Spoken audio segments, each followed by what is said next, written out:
first official, you could say, podcast of this channel that I started. One thing I definitely forgot about that in the first video is I do not have a title for this podcast. It's just me, so I gotta come up with it. For now, I'm just gonna keep the name that I have right now for the YouTube channel, which is my name, and yep.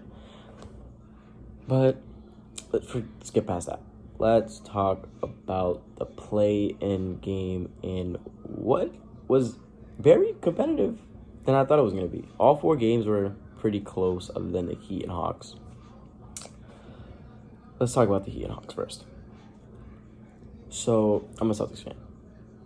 If no one knows that, now you know. I wanted the Hawks to win that game. And obviously they did.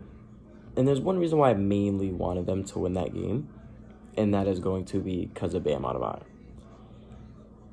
And let me tell you this. The Celtics are not very big on guarding bigs. Our bigs are not very good at it. Even though Rob Williams is one of the best big defenders in the league. He's the best shot blocker. He's one of the best shot blockers, maybe even the best. But when he goes up against people that can put the ball on the floor, like Jokic, Embiid, those two, he kind of struggles. And with Bam, he's one of those players that can put the ball on the floor. He can go and get you 20, 25, 30. He killed us last year. I did not want to see them. And let's go back to the actual game. The Heat. Kyle Lowry popped off for 33 points. 33. Off the bench. That's not going to happen quite often. Let me just get that out of the way. Kyle Lowry, great player. Sorry, that's my cat. Kyle Lowry, great player. No shame on him. But he's getting old. He's getting old. And getting 33 from him that's like almost a must-win game. You have 3 players, 20 figures. You think you should win that game. But no, they lost. First of all, one thing I definitely want to praise the Hawks defense. Hawks defense has been subtitle all season. Hasn't been that good. But something about their defense against the Heat. I don't know. I don't know what I was seeing, but that wasn't the Hawks defense that I was seeing earlier this year. The Hawks defense looked amazing. Now, not amazing top 5 defense in the league, but it was looking way better than it was. They were locked in defensively. Trey wasn't looking like a liability on the defensive end. Yeah, he was getting blown by us a couple times, but one thing that he wasn't doing that he used to do was giving up on the play, and he wasn't rotating. Trae Young, he's like another James Harden, for example. James Harden's a player that if he gets blown by, he'll try to back tap it, but he won't rotate.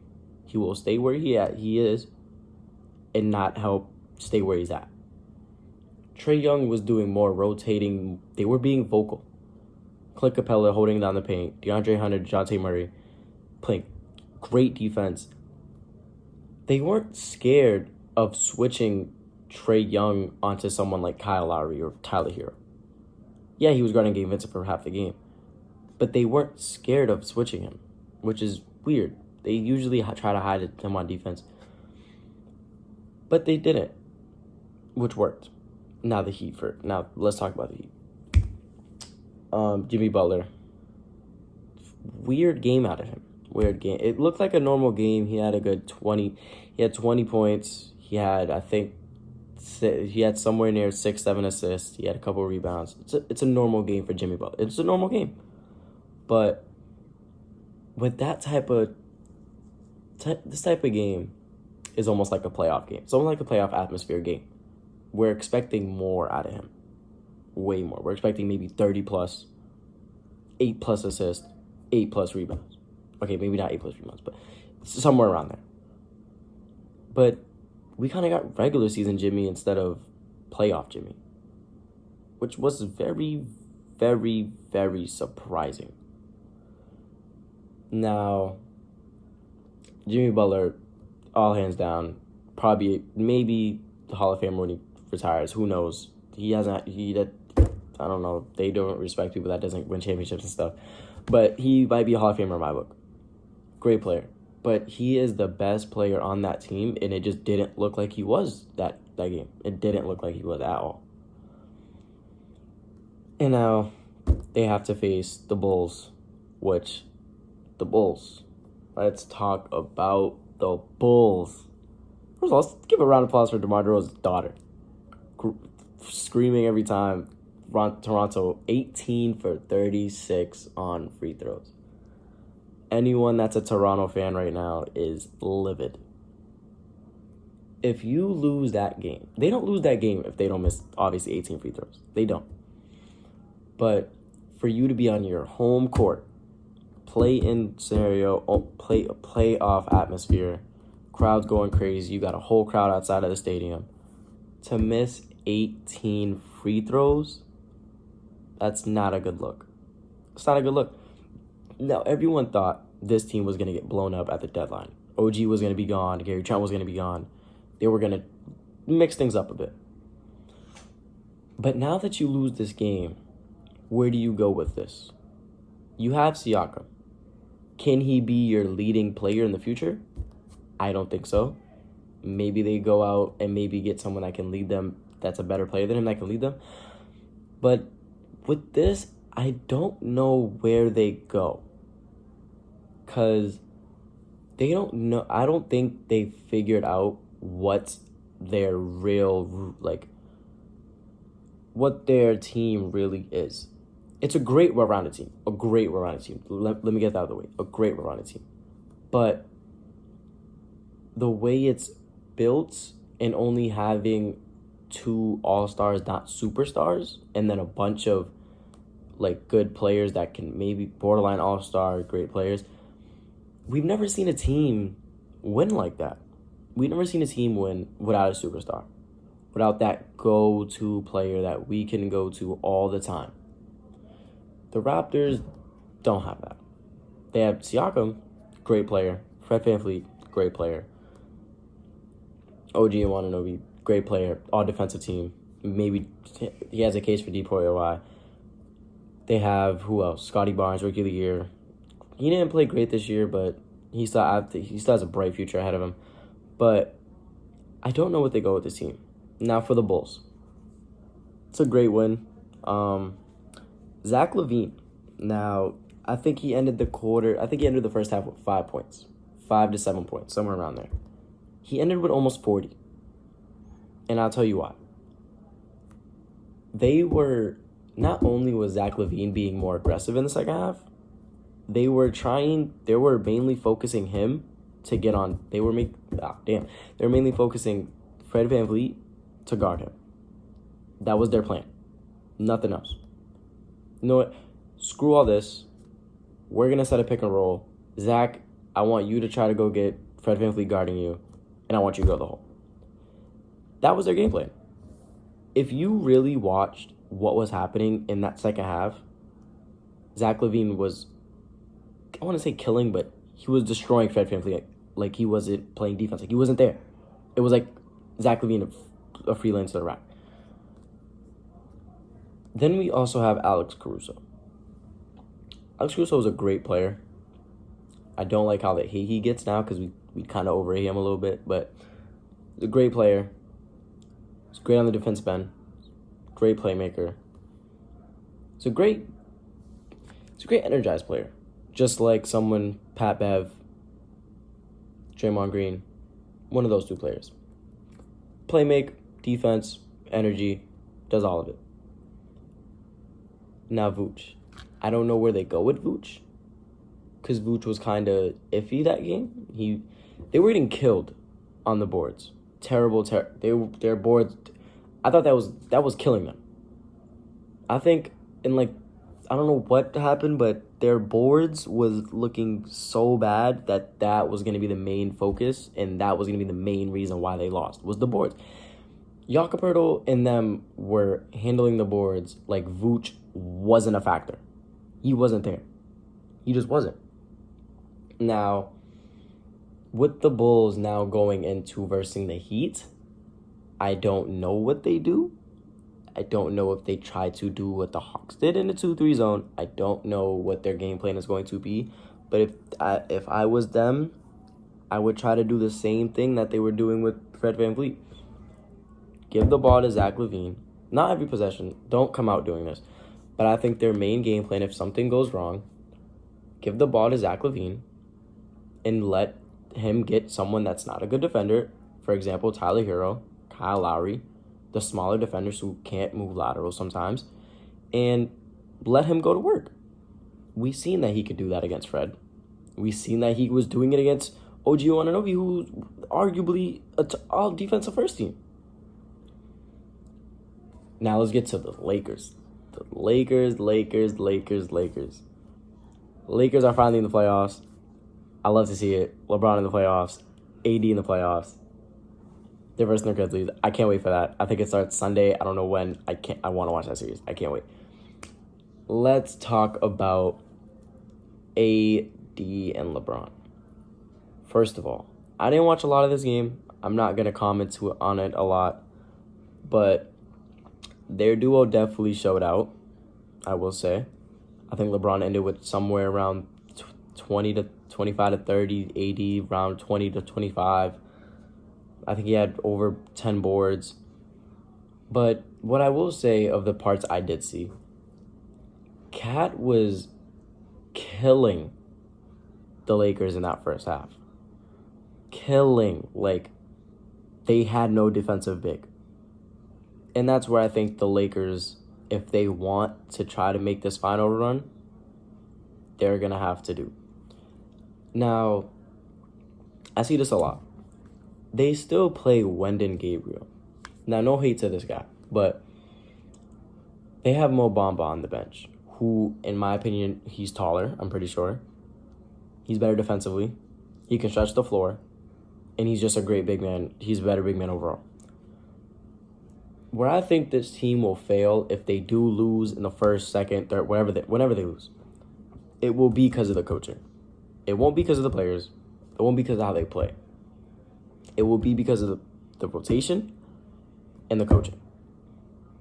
Out of these 82 games that I've seen, as the games that I've seen from the Lakers, it looks like Darvin Ham does not have this team under control at all.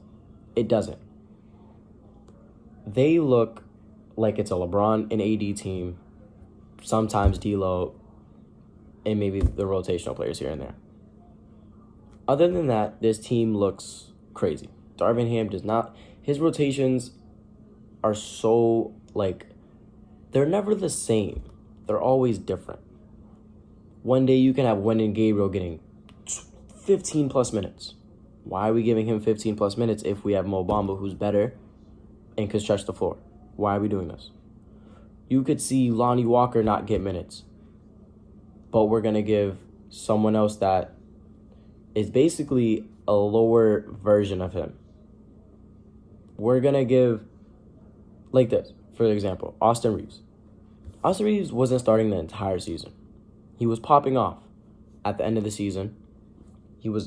Austin Reeves, hell of a job. But they were still starting Troy Brown Jr. for a while. But why did it take them so long to make this adjustment? When they traded for D'Lo, I immediately thought Dennis Schroeder was going to come off the bench immediately. But he was still starting for some reason. Even when D'Lo was playing. Not just when D'Lo was hurt.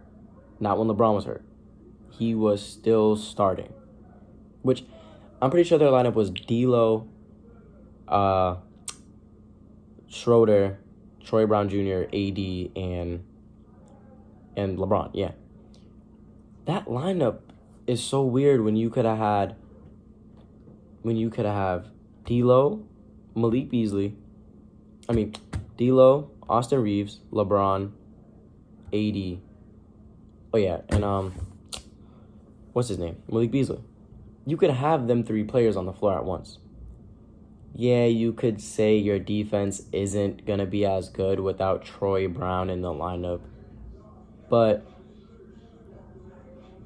I'm sorry, the neighbors are playing music. I hope you guys can hear. But what this is leading to is you still have good defenders on the floor. They're not bad defenders at all. They're not liabilities on defense where they can just continue attacking. AD, great rim protector. LeBron, he might be 40.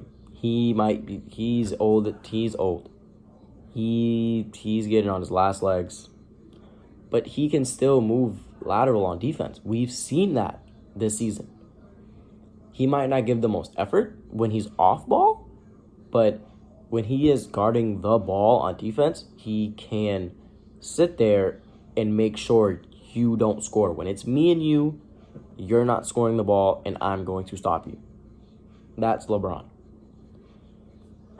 Now, let's talk about the most interesting game, in my opinion, and that was the Thunder and Grizzlies.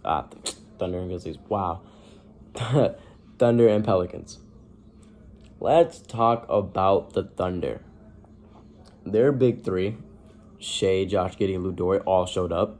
Dort, I think, had 20 points first half. Josh Giddey, I think, ended with a triple-double. Shea had 34. You even got Aaron Wiggins giving you some good minutes. You had Dario Saric getting some good blocks. That Thunder team, everyone was going to be counting them out because of their experience. Now, again, this is the play-in. It is a playoff atmosphere.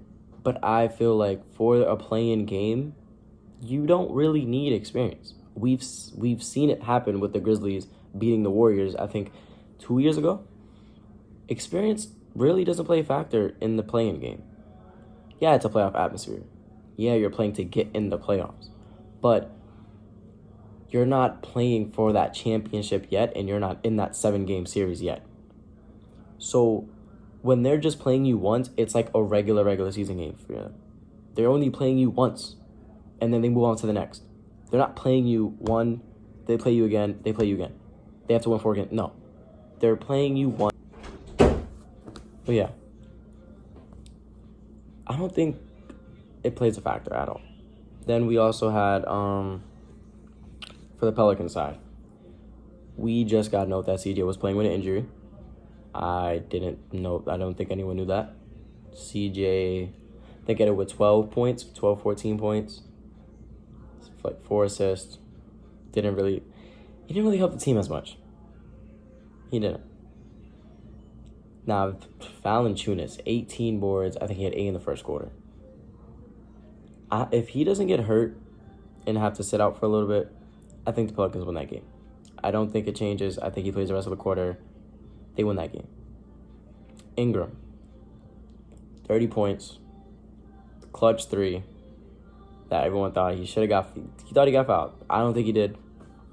But that Pelicans team, if they end up healthy, maybe Zion will play. I don't know. We don't know what's going to happen with him. But if he does play, it will be a scary, scary sight for that Pelicans team if they're all healthy. Now, before I let y'all go, I'm going to talk about this next game, the Thunder and the Timberwolves. We just got word that Rudy Gobert is dealing with back spasm, which, who knows. But I think this will be another great game. I do have the Thunder winning. I think the Thunder will just be a little too good offensively for the Timberwolves to handle, as they're missing Naz Reid, they might be missing Rudy Gobert, and they're missing McDaniels. Those 3 players are all anchors for their defense. McDaniels and Anthony Edwards are their probably 2 best perimeter defenders. So you probably put Ant on Shea.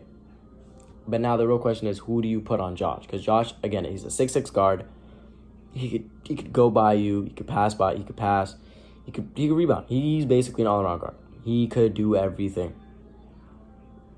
Josh, now, if you put Mike Conley on Josh, now what if Josh goes in the post?